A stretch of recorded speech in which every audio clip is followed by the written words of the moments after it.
नमस्कार दोस्तों, स्वागत है आप सभी का हमारे YouTube चैनल पे। दोस्तों, अगर आप रेलवे ग्रुप डी की तैयारी कर रहे हैं और आप रेलवे में सिलेक्शन लेना चाहते हैं तो दोस्तों हम आपको बताएंगे कि ग्रुप डी की तैयारी कैसे करें और कैसे सिलेक्शन लें।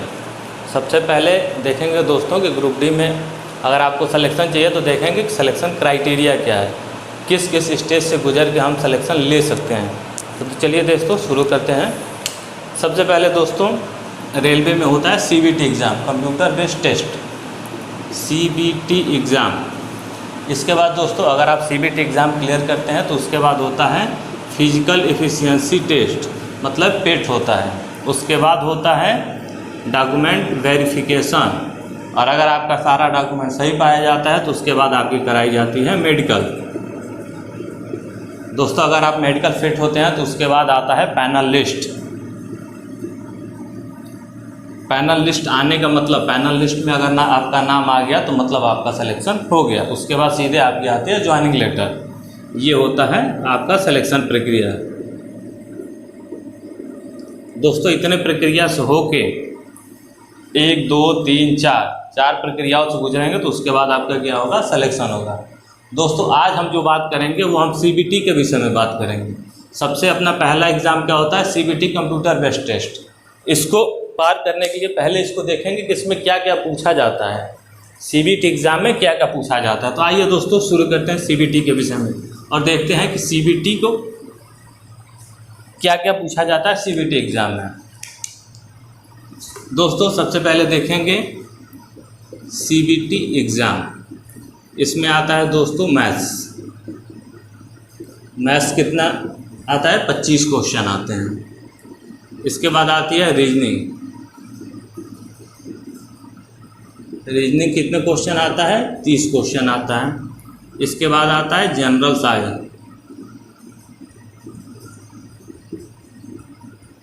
जनरल साइंस आपका आता है 25 क्वेश्चन, और उसके बाद आता है आपका जनरल अवेयरनेस।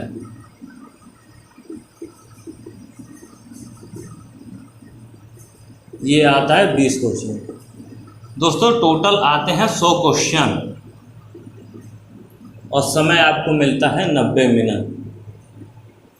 अगर आप फिजिकली हैंडीकैप्ड हैं तो आपको कितने मिलेंगे, 120 मिनट। इसके लिए PWBD कैंडिडेट के लिए।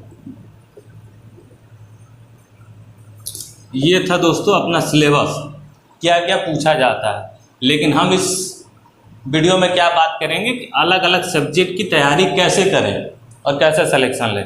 दोस्तों आइए शुरू करते हैं।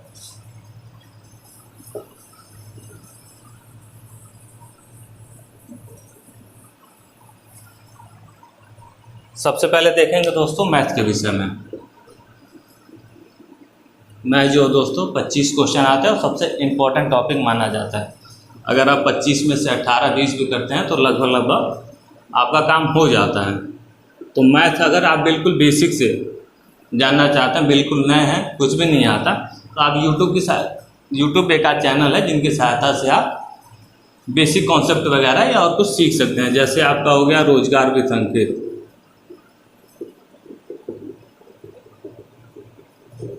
इस पे मैथ के लिए आपको मिल जाएंगे राहुल सर। अच्छा कॉन्सेप्ट पढ़ाते हैं बेसिक से बिल्कुल। और उसके बाद प्रैक्टिस करने के लिए आपको सबसे अच्छी बुक आती है यूथ पब्लिकेशन की।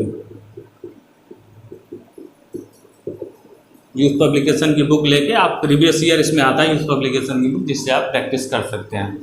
मैथ के लिए इतना सफिशिएंट होता है, बाकी उसके बाद आप प्रैक्टिस करते रहेंगे, चलता रहेगा। देखते हैं इसके बाद रीजनिंग के लिए। दोस्तों रीजनिंग भी आप चाहें तो रोजगार के तंके से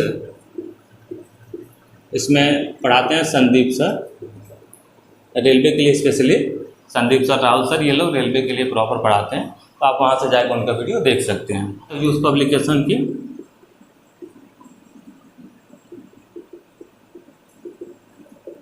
पब्लिकेशन की जो प्रीवियस ईयर बुक आती है, प्रीवियस ईयर क्वेश्चन बैंक, इसका इस्तेमाल कर सकते हैं दोस्तों। ये हो गया मैथ और रीजनिंग। इसके बाद दोस्तों अब देखेंगे अपना जनरल साइंस के विषय में। चलिए दोस्तों देखते हैं जनरल साइंस।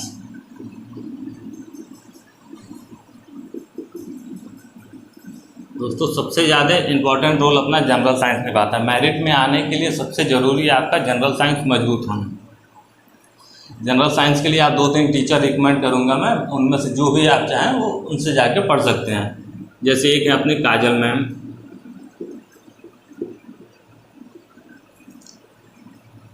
एक शिप्रा मैम है,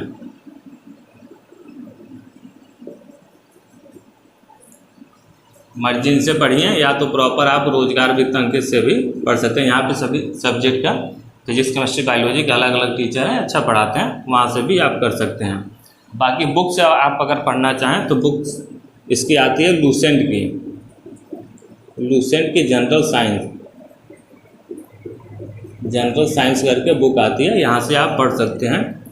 या फिर एक स्पीडी की आती है, स्पीडी की जनरल साइंस की बुक आती है, ये भी लेके आप पढ़ सकते हैं। और सबसे ज़रूरी दोस्तों, जो पिछले साल धोखा हो गया था बच्चों के साथ, बच्चे यहाँ से पढ़ रहे थे और रेलवे ने डायरेक्ट एनसीईआरटी 9th और 10th की एनसीईआरटी की साइंस की बुक जो होती है, डायरेक्ट यहाँ से क्वेश्चन पुटअप कर दिया था। सीधे सीधे जो एग्जाम्पल होते हैं, स्मरणीय तथ्य होते हैं, ये सब क्वेश्चन उठाया था। तो लास्ट में बहुत दिक्कत हुई थी बच्चों को, बच्चे यहाँ से पूरा पढ़ रहे थे और उठा यहाँ से दिया था। तो आप लोग इसको भी पढ़ के जाइए। क्या होता है कि अपना कॉन्सेप्ट मजबूत रहेगा तो रेलवे कहीं से पूछे कोई दिक्कत नहीं आएगी अपने को। तो ये रहा आपको दोस्तों जनरल साइंस। इसके बाद देखते हैं जनरल अवेयरनेस। दोस्तों जनरल अवेयरनेस भी अपना इम्पॉर्टेंट रोल अदा करती है मेरिट में आने के लिए। जनरल अवेयरनेस का कोई लिमिट है नहीं कि कहाँ से पूछा जाता है, कितना पूछा जाता है, लेकिन अपने हद तक जहाँ है वो हम पूरी कोशिश करके जाएंगे।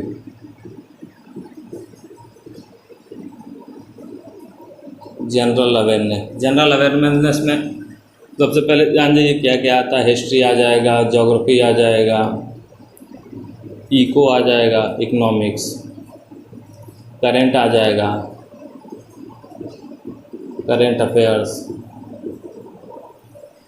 ये सब कुछ इंपॉर्टेंट चीज़ें हैं। जो पॉलिटी आ जाएगी इसमें, ये जनरल अवेयरनेस में ये सब टॉपिक आते हैं। तो ये टॉपिक और ये टॉपिक आप चाहें तो लूसेंट के जीके की जो बुक आती है वहाँ से कवर कर सकते हैं। और करंट अफेयर्स स्पीडी की एक आती है बुक, स्पीडी की 6 महीने की आती है, 6 मंथ की आती है, वहाँ से आप लेके पढ़ सकते हैं। अगर यूट्यूब से पढ़ना चाहें आप तो यूट्यूब पे सबसे बेस्ट टीचर करंट के अभी हैं कुमार गौरव सर।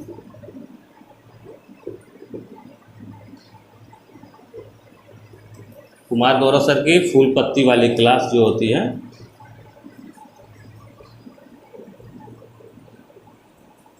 यहाँ से आप अटेंड कर सकते हैं डेली 1 घंटा। सर क्या करते हैं कि करंट बताते हैं, उसके साथ साथ जो भी स्टैटिक के सवाल आते हैं, जो भी करंट का टॉपिक आता है उससे रिलेटेड जितने भी स्टैटिक के सवाल होते हैं वो सारे अपने कवर कर देते हैं। तो यहाँ से आप चाहें तो करंट कवर कर सकते हैं, स्पीडी से कर सकते हैं। बाकी ये जीके अपना लूसेंट से कर सकते हैं। और एक यूथ पब्लिकेशन की बुक आती है, यूथ पब्लिकेशन, ये भी प्रीवियस ईयर है, प्रीवियस ईयर क्वेश्चन बैंक है, ये भी चाहे तो आप इस्तेमाल कर सकते हैं। तो ये थे दोस्तों चारों सब्जेक्ट जो अलग अलग कौन कौन से टीचर से या कौन कौन से किताब से आप पढ़ सकते हैं, इसके बारे में हमने जानकारी दी। दोस्तों केवल पढ़ने से कुछ नहीं होता है, आप पढ़ते रहेंगे कुछ नहीं होगा। सिलेक्शन किससे होता है? प्रैक्टिस से। तो प्रैक्टिस के लिए आइए देखते हैं।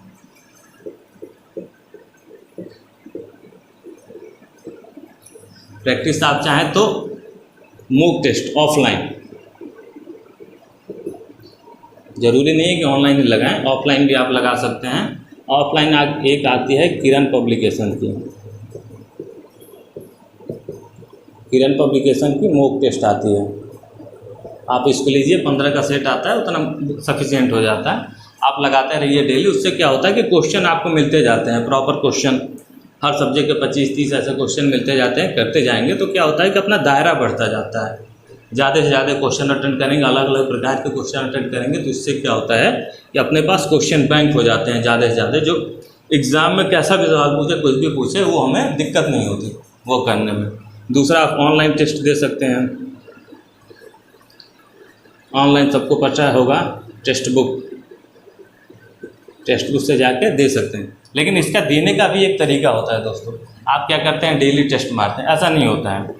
अगर आपको पता है कि एग्ज़ाम अभी दूर है मेरा, इतनी जल्दी होना नहीं है, 3 से 4 महीना भी समय अपने पास, तभी क्या कीजिए कि हफ्ते में 1, वीक में कितना, वीक में 1 या 2 लगा सकते हैं। जैसे एग्ज़ाम थोड़ा करीब आए, पता चले कि 1-1.5 महीने बचा हुआ है, तो आप क्या कर सकते हैं कि वीक में 3 या 4 लगाइए। और एग्ज़ाम अगर 10-12 दिन बचता है तो आप हफ्ते में डेली, अगर 10 से 12 दिन एग्ज़ाम बचता है तो आप क्या करेंगे, डेली मॉक टेस्ट लगाएंगे। और मॉक टेस्ट केवल लगाना नहीं है, आपको उसको एनालिसिस करना है कि आपने कौन से क्वेश्चन अटेम्प्ट किए, किस में कितना समय लगा, और कौन से क्वेश्चन गलत हो रहे हैं, उस पर दोबारा मेहनत करनी है। दोबारा जाइए उस क्वेश्चन को, उस चैप्टर पे उसका रिवीजन कीजिए, उसके बाद वापस दूसरा टेस्ट दीजिए। ऐसे करके आपका नंबर बढ़ेगा। ये ऑफलाइन दोस्तों, ये भी बहुत ज़रूरी है। ऑफलाइन पे लगाएंगे तो आपको पता लगेगा कि आप कौन कौन से किस प्रकार के क्वेश्चन। ऑनलाइन में क्या आता है, आप क्वेश्चन आता है, कोई क्वेश्चन स्किप कर देते हैं, आगे बढ़ जाते हैं कि लिमिट भाई समय। इसमें क्या है कि सभी क्वेश्चन को आप देखेंगे और देखने से पता लगता है कि किस किस प्रकार के क्वेश्चन आते हैं। तो ये थे दोस्तों कुछ चीज़ें जो करके हम अपना सिलेक्शन ले सकते हैं। बाकी आगे देखेंगे। ये तो था कि क्या पढ़े और कहाँ से पढ़े, कैसे पढ़े, लेकिन सबसे ज़रूरी नौकरी पाने के लिए क्या होता है, CPR। अब दोस्तों कहेंगे CPR क्या है। C का मतलब हो गया कंसिस्टेंट, P से हो गया प्रैक्टिस, और R से हो गया रिवीजन। सबसे ज़्यादा ज़रूरी किसी भी कॉम्पिटिटिव एग्ज़ाम में आपका क्या होता है कि CPR होता है। आप कुछ भी पढ़ते हैं, 2 दिन पढ़े, 4 दिन पढ़े, उसके बाद छोड़ के चले जाते हैं, फिर दोबारा यूट्यूब वीडियो देखे, थोड़ा मोटिवेशन है, फिर पढ़े, फिर छोड़ दिए। तो ऐसा नहीं हो दोस्तों। आप 1 घंटे पढ़िए, 2 घंटे पढ़िए, लेकिन डेली पढ़ते रहिए। इससे क्या होता है कि डेली कंटिन्यू आप पढ़ते रहेंगे तो आपके दिमाग में चलता रहेगा कि मैंने क्या पढ़ा था, कैसे पढ़ा था, ये चीज़ें होती हैं। और दूसरा कि आप जो भी पढ़ते हैं, जहाँ से भी पढ़ते हैं, जैसे 5 दिन पढ़े, 6 दिन पढ़े, फिर उसका क्या कीजिए, रिवीजन कीजिए। 2-4 दिन पढ़ने के बाद डेली उसका क्या कीजिए, रिवीजन कीजिए। जैसे 1 चैप्टर 2 चैप्टर खत्म हो गया, 6 दिन खत्म हो गया, उसके बाद क्या किया, फिर एक बार रिवीजन कर दिए। तो इससे क्या होता है कि आपके दिमाग में वो चीज़ें बैठ जाती हैं। तो वो जैसे एग्जामिनेशन हॉल में गुजरता है, आपके सामने से प्रश्न आपके डिस्प्ले पे जैसे होता है, तो आपको ये लगता है कि ये क्वेश्चन मैंने पढ़ा है, इसका उत्तर ये होगा। ये होता है फ़ायदा रिवीजन का। और प्रैक्टिस तो सबसे ज़रूरी है। किसके लिए, स्पीड और एक्यूरेसी के लिए। Speed and accuracy. स्पीड और एक्यूरेसी किससे आती है, प्रैक्टिस से आती है। आप जितना ज़्यादा प्रैक्टिस करेंगे, आपकी स्पीड क्या होगी, इंक्रीज होगी। क्या होता है बहुत बार कि बच्चों को क्वेश्चन आता है, लेकिन एग्जामिनेशन हॉल में वो कर नहीं पाते हैं। क्या कहते हैं, समय कम पड़ गया। तो उसके लिए ज़रूरी क्या है, प्रैक्टिस है। प्रैक्टिस जैसे जैसे आप करते जाएंगे कि आपकी स्पीड इंक्रीज होती जाती है और क्वेश्चन गलत कम होते जाते हैं। तो इसके लिए क्या ज़रूरी है, प्रैक्टिस ज़रूरी है। तो ये चीज़, और लगातार पढ़ते रहिए। ये नहीं कि 2-4 दिन पढ़े बंद कर दिए, ये नहीं, डेली कंटिन्यू पढ़ते रहिए। सिलेक्शन होता है दोस्तों, सबका होता है। लगे रहेंगे, सिलेक्शन होगा। इस बार आपकी बारी है, लगे रहिए, बिल्कुल मेहनत करते रहिए। कुछ और भी टॉपिक है जो आपको मैं बता देता हूँ। जैसे कि जो भी पढ़ें उसका एक शॉर्ट नोट बना लें।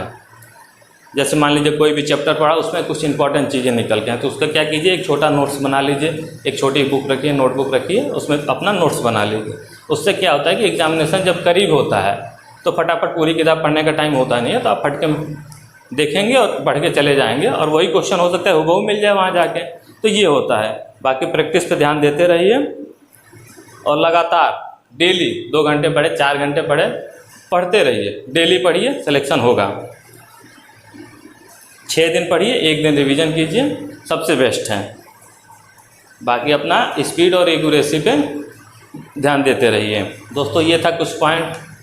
बाकी अगर ये आपका पहला प्रयास है तो हो सकता है ये आपका आखिरी हो जाए और आप सेलेक्ट हो जाएं। इस बार आपकी बारी है, तो लगे रहिए दोस्तों। और आपको वीडियो अच्छा लगा है तो प्लीज़ लाइक कीजिए, शेयर कीजिए और चैनल को सब्सक्राइब कीजिए। बहुत बहुत धन्यवाद दोस्तों।